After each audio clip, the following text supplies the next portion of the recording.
बिस्मिल्लाहिर्रहमानिर्रहीम, अस्सलाम वालेकुम। आप देख रहे हैं स्पोर्ट्स फ्लिक्स। मैं हूं हमजा शफीक। तो जनाब, पाकिस्तान सुपर लीग के सुपर मुकाबले जारी हैं। इस वक्त छठा मैच कज़ाफ़ी स्टेडियम लाहौर में खेला जा रहा है। पहली फतह के मुतलाशी कराची किंग्स और पेशावर ज़ल्मी का ये मैच जारी है। इस वक्त कप्तान बाबर आजम ने मेगा इवेंट में लगातार दूसरी 50 जड़ दी है, मगर टीम फिर भी बड़ा टोटल सजाने में नाकाम दिखाई दे रही है और 154 रन पर बैटिंग लाइन जवाब देगी। 8 खिलाड़ी डबल फिगर में भी दाखिल ना हो सके। 155 रन के ताकुब में इस वक्त कराची किंग्स जो है उसने 97 रन बना लिए हैं। 3 उनके खिलाड़ी आउट हैं। दूसरी जानिब इस्लामाबाद यूनाइटेड को हराकर लगातार दूसरी फतह समेटने वाली मुल्तान सुल्तान आज अपने घर पर लाहौर कलंदर से 2-2 हाथ करेगी और दिफाई चैंपियन लाहौर कलंदर ताहाल पहली जीत के मुंतजिर हैं। PSL से जुड़ी इन तमाम खबरों पर बात करेंगे। फॉर्मर कैप्टन हमारे साथ स्टूडियोज में मौजूद हैं। इसके साथ साथ अहमद सईद ने ज्वाइन किया। Welcome to both of you जी। Thank you. साहब, आज के मैच से ही आगाज कर लिया जाए। बात वही है कि बाबर आजम ने फिर से आज एक 72 रन की बड़ी इनिंग्स खेली, लेकिन साथ देने वाला कोई नहीं। टोटल 10 के 10 खिलाड़ी आउट हुए, सिर्फ 3 डबल फिगर में गए, बाकी तमाम के तमाम जो है वो किसी ने 0, 1, 2 बस इतने किए। देखिए, बाबर का तो एक ऐसा है कि वो जहाँ जाते हैं वो स्टोरी सेम ही हो जाती है, यानी कि जो करना है उन्होंने ही करना। या बाबर के साथ पाकिस्तान टीम में तो साथ एक रिजवान मिल जाते हैं और कभी कभार कोई साथ और तीसरा आ जाता है, वरना ये दोनों अकेले ही हैं। और जब ये रन्स करते हैं और इनके साथ वाले कुछ नहीं करते तो तब भी लोग ये कहते हैं कि यही जिता देते हैं। तो हर चीज़ इन्हीं से एक्सपेक्ट करते हैं। अब इनके इर्द गिर्द वो सारे एक्सप्लोजिव और हाई एनर्जी वाले और इंटेंट वाले प्लेयर्स, साइम हो गए, हारिस हो गए, बाहर से कैडमोर को ले आए, पॉवल सेट हुए, उन्होंने क्या गलत शॉट मारा। उस रिवर्स स्वीप की जरूरत ही नहीं थी, वो किसी पोजीशन में ही नहीं थे। और आसिफ अली आए, उन्होंने चले आज छक्का मार लिया उन्होंने, ठीक है। आमिर जमाल आए। तो ऐसा लगता है कि बैटिंग एक्यूमन ही नहीं है, बैटिंग की समझ ही नहीं है कि करना क्या है। आपके सामने पाकिस्तान का बेस्ट प्लेयर खड़ा है 60-65 रन करके, आप बजाय कि उसको स्ट्राइक दें, उसके साथ पार्टनरशिप डेवलप करें, उसे कह रहे हैं आप खड़े हो जरा मेरे छक्के देखो। और उस देखने में पूरी की पूरी टीम जो है वो पूरे ओवर भी नहीं खेली, एक बॉल पहले 154 रन पे आउट हो गई। और जब ये आउट हुआ है रोवमन पावल, तो अभी 7 ओवर पड़े थे और 108 रन थे, और ये उनकी 3 विकेटें उस वक्त गिरी हुई थी। तो उस शॉट की क्या जरूरत थी। और उसके बाद में आने वालों ने जो किया, चाहे वो आसिफ अली हो, चाहे आमिर जमाल हो, टोटली सेंसलेस। यानी इनके कोई अच्छा अल्फाज इस्तेमाल नहीं हो सकता। इस किस्म की क्रिकेट खेली है तो अपनी गलतियों से आउट हुए। बॉलर्स ने तो किसी को आउट नहीं किया। अच्छा, कुछ जर्नलिस्ट अभी भी 51 पे 72 बाबर का करना उसको भी कहेंगे कि स्लो खेले, जिसकी वजह से जो टीम है ना वो आहिस्ता आहिस्ता नीचे से नीचे जाती रही। तो सही बाबर आजम 51 उनकी जरूरत थी, वक्त की जरूरत। देखिए, अब एक तो वो तेज स्कोर करे, फिर उसके इर्द गिर्द विकेटें बार बार गिरती रहे, तो क्या करेगा वो? थोड़ी देर देखेगा नहीं, वो थोड़ी देर संभलेगा नहीं कि यार चलो सारे आउट हो रहे हैं तो मैं क्या करूँ। और 140 का स्ट्राइक रेट है, ये क्या बुरा है?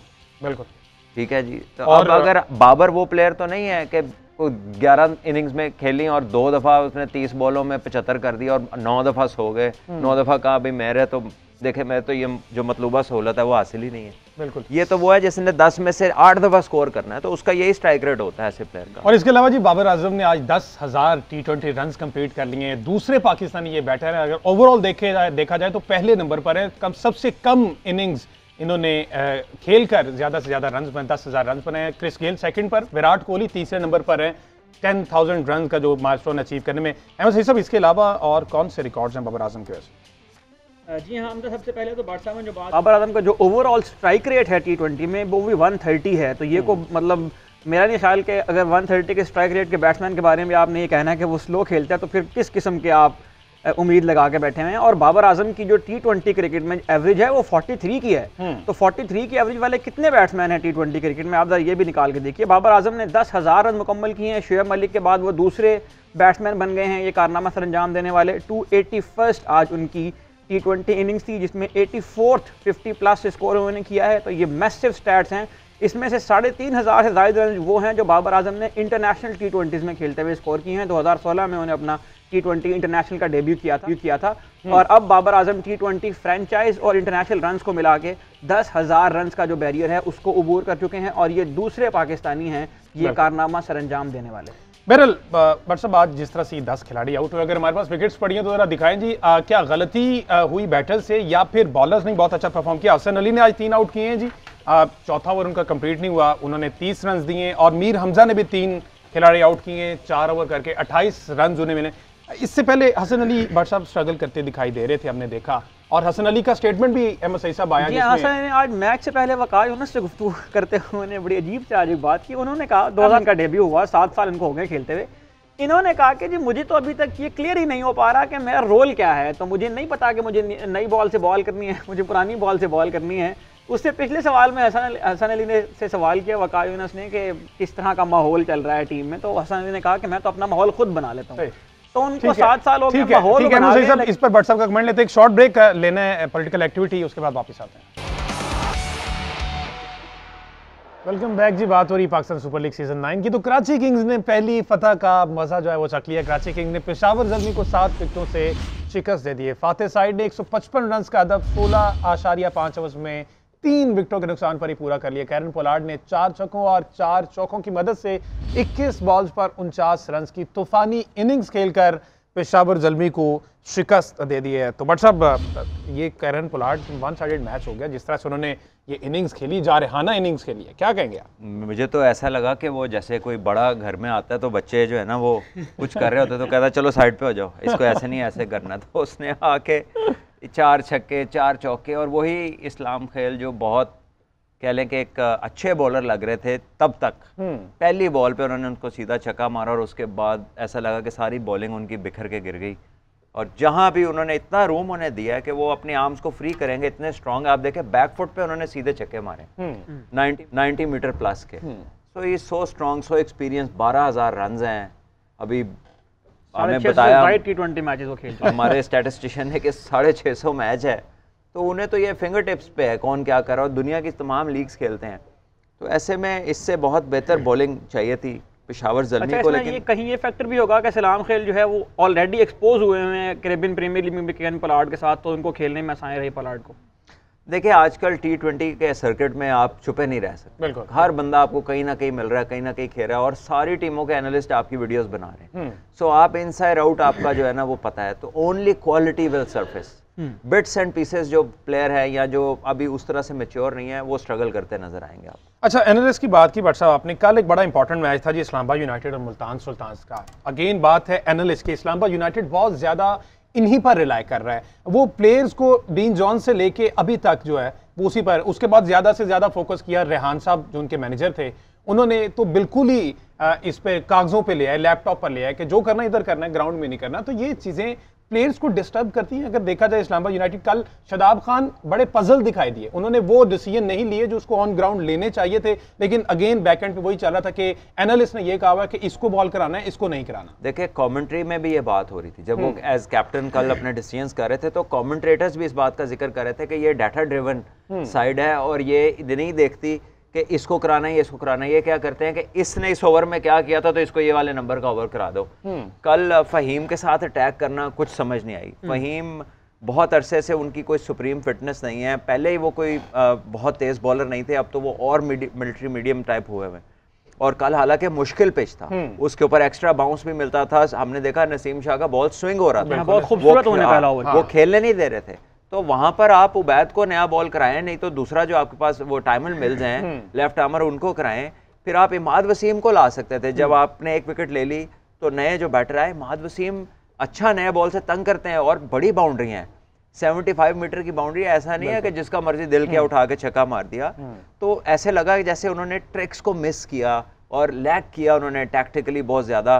और फिर आखिर में जब थोड़ा रन्स और बॉल्स का इतना फर्क था कि अगर डिसेंट बॉलिंग होती तो बच सकता था मैच, वहाँ पे उन्होंने खुद ओवर करके 17-18 रन दे दिए और वहाँ से सारा मैच का जो ड्रिफ्ट था ना वो इजी हो गया लास्ट ओवर उनके लिए। So I think a lot of bad decisions जो है ना उन्होंने कॉस्ट किया मैच इस्लामाबाद को। जी अच्छा, इसमें हमजा ये जो पैटर्न्स को फॉलो करने की बात हो रही है, देखें जब आप पैटर्न्स को फॉलो करते हैं तो उसमें कहीं ना कहीं ये भी हो रहा होता है कि जो नेचुरल इंस्टिंक्ट होता है एक प्लेयर का वो भी खत्म हो जाता है, वो भी नजर नहीं आता। और जहां तक टैक्टिक्स की बात है तो देखें टैक्टिक्स तो एक्सपोजर से आएगा। इसमें ये नहीं हो सकता कि आप कैप्टन को ये कहें कि एक सेम पैटर्न को फॉलो करें। शादाब खान की अगर आप बात करें तो शादाब खान को कल फ्रंट से आके लीड करना चाहिए था। उन्होंने मैच के बाद ये कहा कि पिच जरा मुश्किल था, इसलिए टीम शीट में नंबर 3 पे उनका नाम होने के बावजूद वो नंबर 3 की बैटिंग करने के लिए नहीं आए। तो शादाब खान अगर कैप्टन है तो उनको फ्रंट से लीड करना पड़ेगा, और वो 11वें ओवर में फिर बॉलिंग करने आ गए। आपको अगर विकेट चाहिए, आपको प्रेशर अगर शिफ्ट करना है, आप कम टोटल जो है वो डिफेंड कर रहे हो तो प्रेशर शिफ्ट करना होता है। तो उसमें उन्होंने वहां पे जो भट्ट साहब ने बिल्कुल ठीक बात की कि इमाद वसीम को अगर ले आते और वो विकेट टू विकेट स्टंप्स के अंदर बॉल करके दूसरा विकेट वहां दिला देते, तो रिजवान और रिजा हेंड्रिक्स जो पिच के ऊपर सेट होने का मौका दिया पुअर कैप्टनसी की वजह से, वो शायद एक डिसाइडिंग फैक्टर। अगेन बात वही है, कागजों पे लिखी पड़ी बात। बट साहब ये जो लेफ्टी को राइटी बॉल नहीं कर सकता राइटी को, ये क्या है? ये बेसिकली ये फॉर्मूला लाया कौन है क्रिकेट में, कब तक ये था? आपकी मेरी पैदाइश से पहले की बात है ये। अच्छा। कि अगर राइट हैंडर बैटिंग कर रहा है तो राइट आर्म लेग स्पिनर या लेफ्ट आर्म स्पिनर ज्यादा इफेक्टिव हो सकता है, और ऑफ स्पिनर लेफ्ट हैंडर्स को नेचुरल है, होता है, हो सकता है, लेकिन इसका मतलब ये नहीं है फर्ज करा कि आप जो है वो ये आपकी कोई फर्ज आ गया आपके ऊपर कि जी आपने जब खब्बू आए तो आपने ऑफ स्पिनर को बॉलिंग करानी है, राइटी है तो लेफ्टी को। ये वीकनेस की निशानी है। जैसे इन्होंने कहा कि वो खुद बैटिंग करने नहीं आए, ये वीकनेस की निशानी है। और ये करती क्या है, आपने अपना डिसीजन ले लिया लेकिन आपकी वजह से एक बंदा ऊपर चला गया और एक बंदा नीचे आ गया। यानी जब आप 3 पे आए वो 4 पे खेला, फिर आपने सोचा नहीं आज मैं 7वें पे जाऊंगा, तो वो फिर 3 पे एक्सपोज हो गया। तो आप अपनी वजह से पूरी टीम डिस्टर्ब करते हैं। और ये इन्होंने अभी पीछे एक टूर्नामेंट में नेशनल T20 में भी टॉस पे जब उनसे पूछा गया कि आपने पिच देखी, तो उन्होंने कहा मैं पिच नहीं देखता, हम तो वो डाटा के ऊपर बताते हैं कि जो इस विकेट पे कौन खेल के पहले खेलने वाले ज्यादा जीत रहे हैं या बाद में, तो फिर हम फैसला। तो जब आप सबसे इंपॉर्टेंट चीज पिच को ही नहीं रीड कर, बिल्कुल आपने उसको आउट ऑफ कॉन्टेक्स्ट कर दिया है, तो इसका मतलब है आपको तो टैक्टिकल आइडिया ही नहीं है कि फिर करना और क्या है। कितनी मजे का खेज बात है कि कैप्टन के अंदर पिच को रीड करने की सलाहियत ही पैदा नहीं, उन्होंने कहा करते ही नहीं है। और ये रिकॉर्डेड ठीक है। अच्छा जी, टाइम कम है जी। आज जो दूसरा डबल हेडर है, तो दूसरा मैच जो कि इस वक्त मुल्तान में खेला जाना है 7 बजे। बट सब लाहौर कलंदर वर्सेस मुल्तान सुल्तान काफी स्टेबल टीम है, मेरे ख्याल टेबल टॉपर भी होंगे इस टाइम। ठीक है, तो पॉइंट टेबल पे टेबल टॉपर है मुल्तान। तो क्या समझते हैं लाहौर कलंदर को कुछ चेंजेस हो सकती हैं? देखिए, लाहौर कलंदर को पुराना लाहौर नहीं बनना, बस सबसे ज्यादा जो उन्हें बचत करनी है अपनी, वो उधर करनी है कि वो वाले डिसीजंस लें जो उस दिन पे अप्लाई करते हैं, वो भूल जाएगा जो हम पहले कर रहे थे। और अपना बैटिंग ऑर्डर जो है उनका, अब्दुल्ला शफीक मिडल में है, फखर जमान ऊपर है, उसके बाद कामरान गुलाम जो 2 सालों में अच्छी परफॉर्मेंस दे रहे थे वो बाहर है, फिर राशिद खान है नहीं, उसकी जगह जो उन्होंने स्पिनर खिलाया हुआ है वो तो उसके करीब भी इफेक्टिव नहीं है। ठीक है, ठीक है। क्या समझते हैं, लाहौर कलंदर या मुल्तान? नहीं, मुल्तान अभी तो अच्छा खेल रही है। ठीक है जी, टाइम बहुत कम है आज के शो से।